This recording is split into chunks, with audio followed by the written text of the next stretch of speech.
Math care চ্যানেলের পক্ষ থেকে সকলকে সুস্বাগতম। আশা করি তোমরা সকলেই ভালো আছো। দেখো, আজকে আরেকটি নতুন ভিডিওতে এসেছি। সম্পাদ্য অঙ্কন কোষে দেখি 14, চতুর্ভুজের সমান ক্ষেত্রফল বিশিষ্ট ত্রিভুজ অঙ্কন।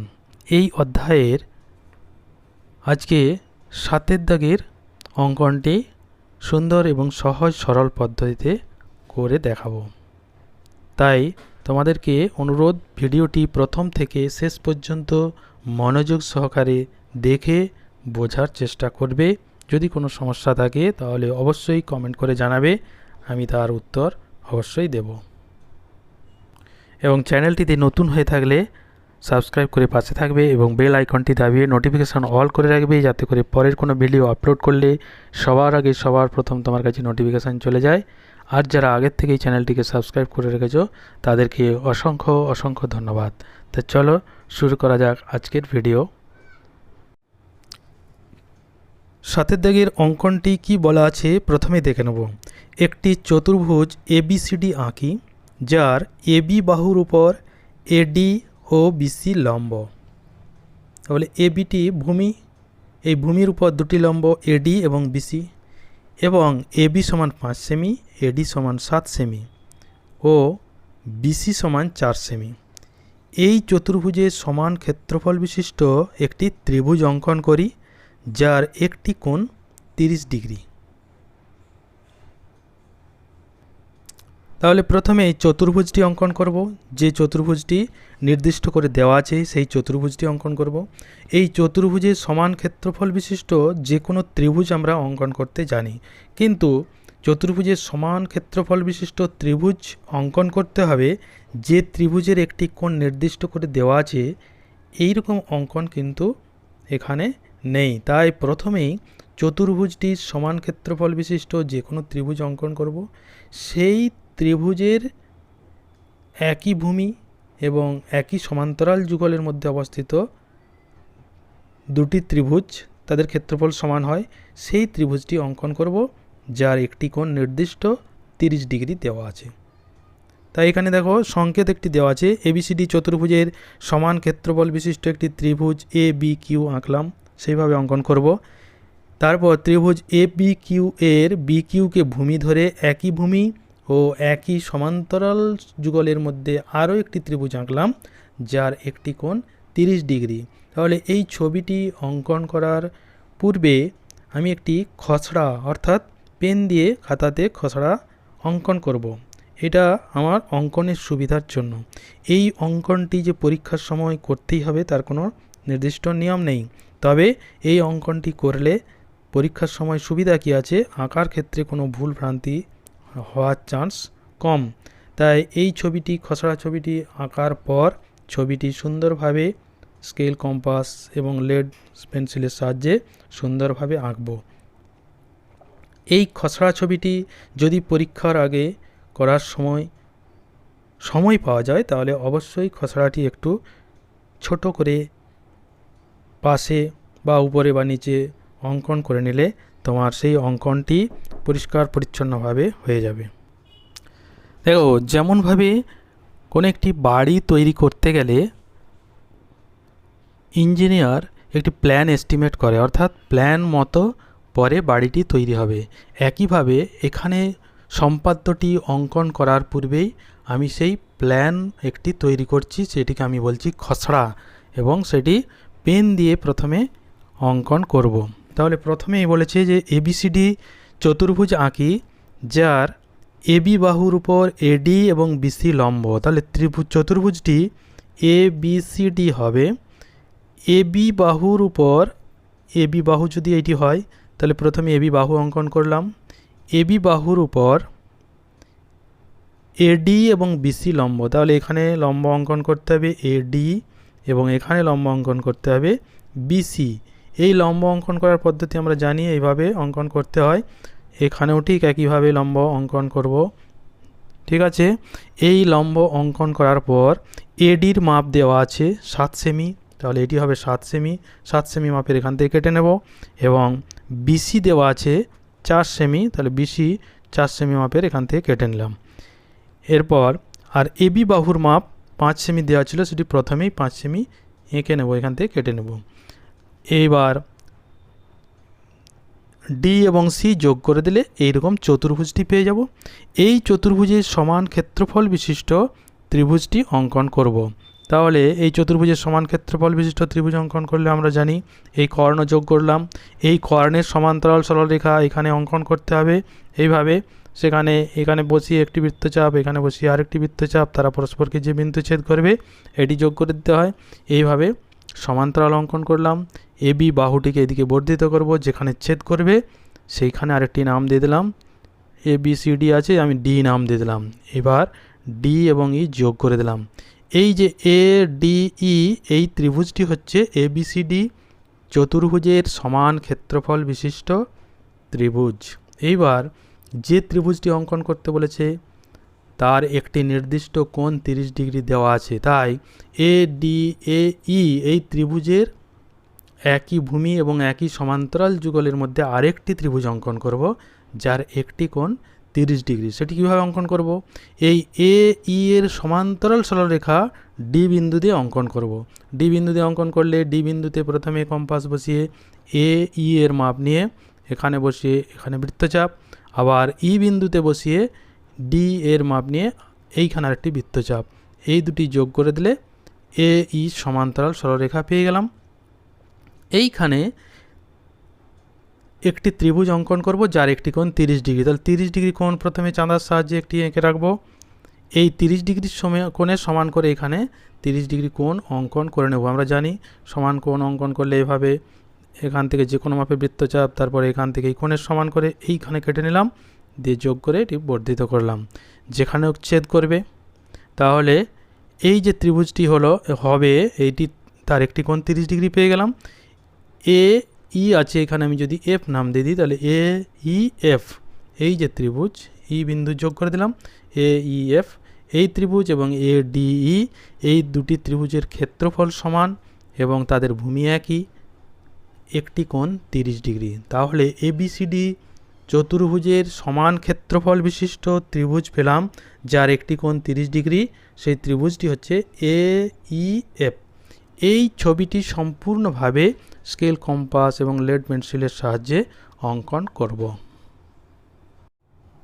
প্রথমেই স্কেলের সাহায্যে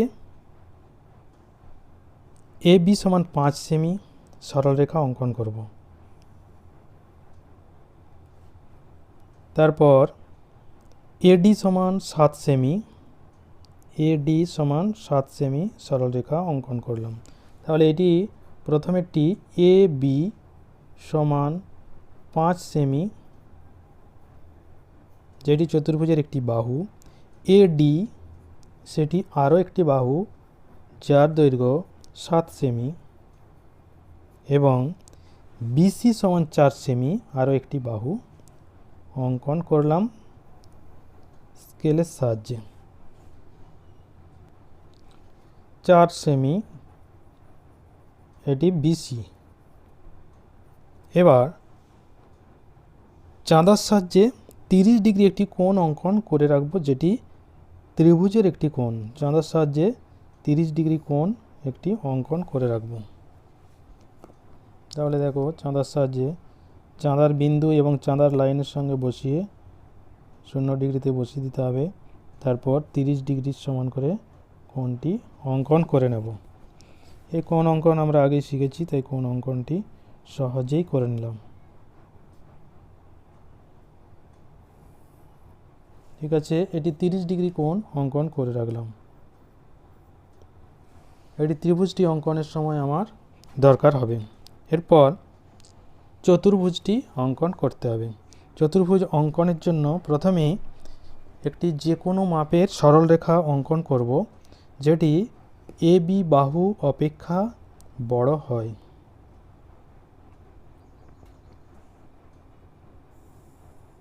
একটি সরলরেখা অঙ্কন করলাম। তাহলে এই বিন্দুটি এ, এবার এ বির মাপ নিয়ে বি বিন্দুটি পেয়ে যাব।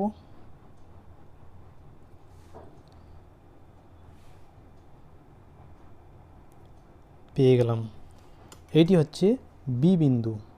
এবার এ বিন্দুতে একটি লম্ব অঙ্কন করতে হবে এবং বি বিন্দুতে আরেকটি লম্ব অঙ্কন করতে হবে।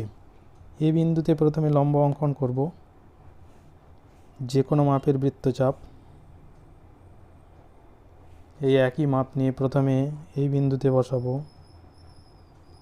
এখানে কাটবো, তারপর এখানে বসিয়ে এইখানে এবং উপরের দিকে একইভাবে এখানে বসিয়ে এইখানে।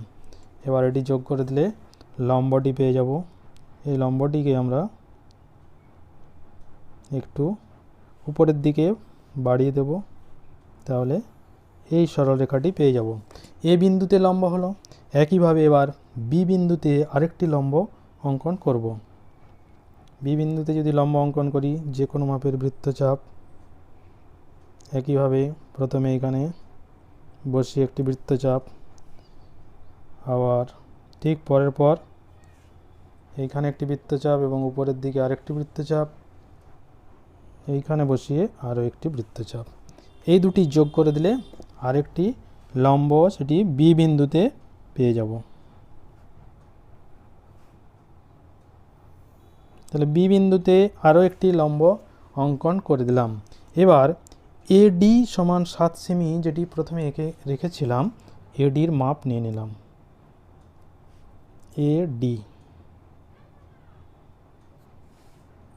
এডির মাপ নিলাম।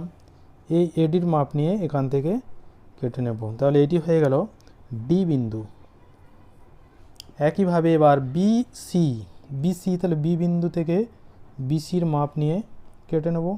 বি বিন্দুতে যে লম্বটি আঁকা আছে, এই যে বি বিন্দুতে লম্ব আঁকা আছে, বিসির মাপ নিয়ে কেটে নিলাম। এটি হচ্ছে সি বিন্দু। ডি এবং সি বিন্দু যোগ করে দেব।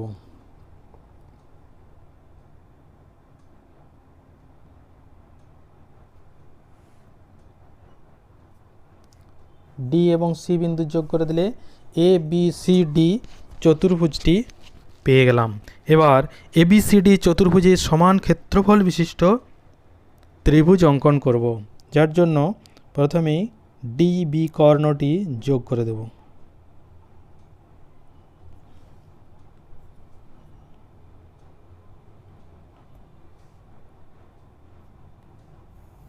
ডিবি কর্ণ যোগ করলাম। এই কর্ণের সমান্তরাল সরলরেখা সি বিন্দু দিয়ে অঙ্কন করতে হবে। তাহলে প্রথমে সি বিন্দুতে কম্পাস বসাবো এবং মাপটি নিতে হবে ঠিক তার বিপরীত পাশে যে দুটি বিন্দু আছে, অর্থাৎ ডি এবং সি। এই ডি এবং সি যোগ করে যে সরলরেখা পাওয়া যাবে তার মাপটি নিতে হবে। এবার সি বিন্দুতে বসিয়ে একটি বৃত্তচাপ এই দিকে অঙ্কন করব। ঠিক আছে, এই বৃত্তচাপ আরও একটি বৃত্তচাপ বি বিন্দুতে বসিয়ে অঙ্কন করব। বি বিন্দুতে বসালে সেই মাপটি নিতে হবে ঠিক তার বিপরীত দিকে যে দুটি বিন্দু আছে, অর্থাৎ ডি এবং সি। এই দুটির মাপ নিয়ে বি বিন্দুতে বসিয়ে আরও একটি বৃত্তচাপ, এই বৃত্তচাপ দুটি যেখানে ছেদ করবে, তাহলে আরেকবার ডি বি এর মাপটি নিয়ে নিই, কারণ এখানে এখনও ছেদ।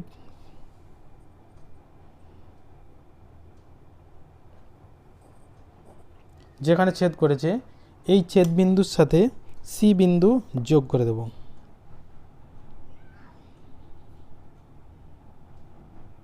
তাহলে সরলরেখাটি যেটি পেয়ে যাব ডিবি কর্ণের সমান্তরাল সরলরেখা। এবার এ বি সরলরেখা আগে থেকেই বর্ধিত করা ছিল, যে বিন্দুতে ছেদ করেছে ওই সমান্তরাল সরলরেখাটিকে সেখানে একটি নাম দিয়ে দিলাম ই। তাহলে এবার আমরা পেয়ে গেলাম এ ডি ই। তাহলে দেখো এ বি সি ডি চতুর্ভুজের সমান ক্ষেত্রফল বিশিষ্ট ত্রিভুজ একটি পেয়েছি, এ ডি ই। এবার এ ডি ই ত্রিভুজের একটি কোণ 30 ডিগ্রি, সেটি কিন্তু নির্দিষ্ট করে এখানে বলা নেই বা অঙ্কন করতে পারিনি। তাই এই ত্রিভুজের একই ভূমি এবং একই সমান্তরাল যুগলের মধ্যে আরও একটি ত্রিভুজ অঙ্কন করব, যার একটি কোণ 30 ডিগ্রি পেয়ে যাব তাহলে সহজেই। তাহলে প্রথমে এ ই এই ভূমির সমান্তরাল সরলরেখা ডি বিন্দু দিয়ে অঙ্কন করব। তা ডি বিন্দু দিয়ে সমান্তরাল সরলরেখা অঙ্কন করলে ডি বিন্দুতে বসিয়ে বৃত্তচাপ অঙ্কন করব এবং মাপটি নিতে হবে ঠিক তার বিপরীত দিকে যে দুটি বিন্দু অর্থাৎ এ এবং ই, এ ই এর মাপ নিয়ে ডি বিন্দুতে বসিয়ে একটি বৃত্তচাপ অঙ্কন করলাম। আরও একটি বৃত্তচাপ অঙ্কন করব ই বিন্দুতে বসিয়ে এবং সেটির মাপ নিতে হবে আমাকে এ এবং ডি বিন্দুর। সব সময় যে বিন্দুতে বসাবো তার বিপরীত দিকে যে দুটি বিন্দু থাকবে সেই মাপটি নিয়ে বসাবো। তাহলে এই বিন্দুতে বসিয়ে আরেকটি বৃত্তচাপ অঙ্কন করলাম, এই ছেদ বিন্দু দুটি এবং ডি বিন্দু যোগ করে দিলাম।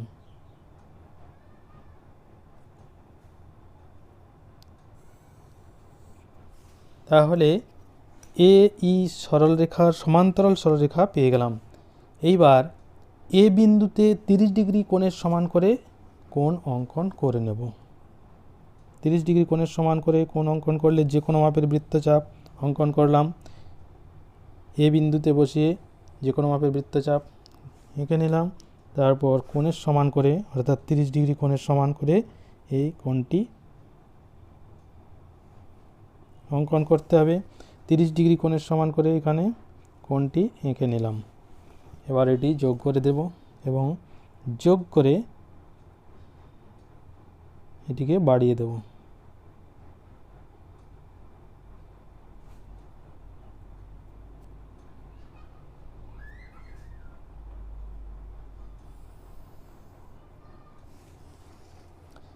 এই যে সমান্তরাল সরলরেখাটি এঁকেছিলাম, সমান্তরাল সরলরেখাটিকে যদি আমি এই দিকে বাড়িয়ে দিই, কোথাও না কোথাও এই কোণের লাইনটিকে ছেদ করবে।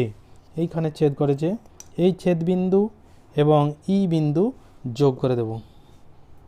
তাহলে কি পেয়ে যাব? আরেকটি ত্রিভুজ পেয়ে যাব, ই এইটি পেয়ে গেলাম।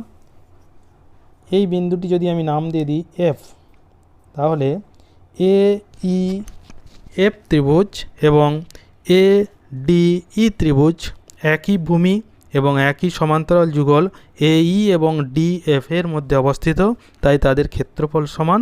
তাহলে এ ডি ই ত্রিভুজ এবং এ ই এফ ত্রিভুজ ক্ষেত্রফল সমান। এবিসিডি চতুর্ভুজের সমান ক্ষেত্রফল বিশিষ্ট ত্রিভুজ অঙ্কন করেছিলাম এ ডি ই। এখন এ ডি ই ত্রিভুজের সমান ক্ষেত্রফল বিশিষ্ট ত্রিভুজ এ ই এফ অঙ্কন করলাম, যার একটি কোণ 30 ডিগ্রি। তাহলে এ বি সি ডি চতুর্ভুজের সমান ক্ষেত্রফল বিশিষ্ট ত্রিভুজটি হলো এ ই এফ, যার একটি কোণ 30 ডিগ্রি।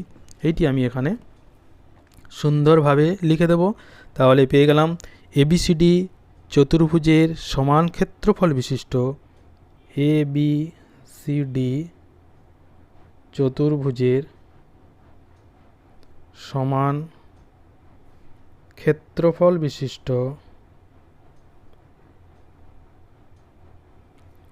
একটি